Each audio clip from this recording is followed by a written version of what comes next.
Good morning Monday. It's a brand new day. So आज सकाळची सुरुवात चहापोळीच्या ब्रेकफास्टनी केली. काय माहिती खूपच भूक लागली होती. बरं, मला खूप जणी प्रश्न विचारतात, मधुराताई आम्ही गृहिणी आहोत, आम्हाला मधनं ना डिप्रेशन येतं, मग काय करायला पाहिजे? सर्वात पहिले सांगायचं म्हणजे तर डिप्रेशन येणं किंवा नाराजी येणं, उदासी येणं हे खूप नॉर्मल आहे.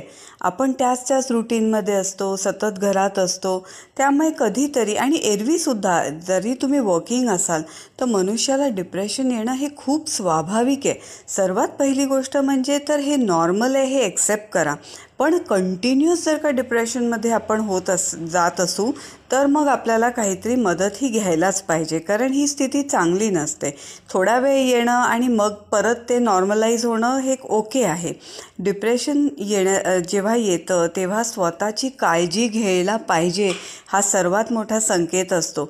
मग स्वतःची काळजी घेणं, योग्य तो विश्रांती घेणं किंवा चांगले विचार, चांगली लोकं ह्यांच्या सानिध्यात राहणं, चांगले व्हिडिओज बघणं, पॉझिटिव्ह राहणं हे सगळं करणं फार महत्त्वाचं असतं. ही एक फेज असते.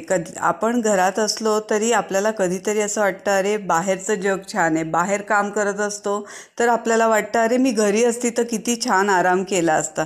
सो माणसाकडे जे नसतं ना तेच पाहावं असतं. पण काही हरकत नाही, मनाचे उतार चढाव असतात.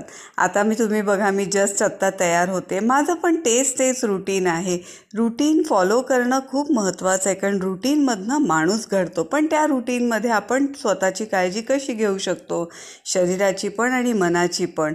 स्वतःच्या अंगाला तेल लावणं, उन्हात बसणं, व्यायाम करणं, ह्या सगळ्या गोष्टी फार महत्त्वाच्या आहेत. जसं वय वाढतं तसं आपण स्वतःची काळजी घ्यायला पाहिजे. मी पण हेअर सिरम लावते, काजळ लावते, सगळं करते जेणेकरून मी फ्रेश राहील, आनंदी राहील, मला डिप्रेशन कमीत कमी येईल.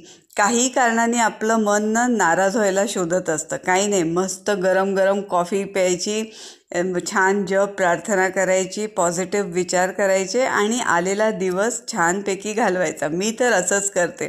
सगळी कामं, स्वयंपाक झाला की मस्त छानपैकी निवांत बसून कॉफी पिते आणि बॅकग्राऊंडमध्ये आमच्या स्वामींचं श्री स्वामी समर्थ हे लागलेलं असतं. सो हा माझा अगदी डेली क्रम आहे. त्याच्यामुळे जरा 5 मिनटं विश्रांतीचे मिळतात आणि शांतपणे आपण बसू शकतो. नाहीतर आपल्या मागे सतत गडबड चालूच असते. मावशी येतात, थोडंसं त्यांच्या गप्पा ऐकत कॉफी पिते. त्यामुळे घरात कोणतरी येतं तरी, नाहीतर आपण एकटेच असतो, नाही का?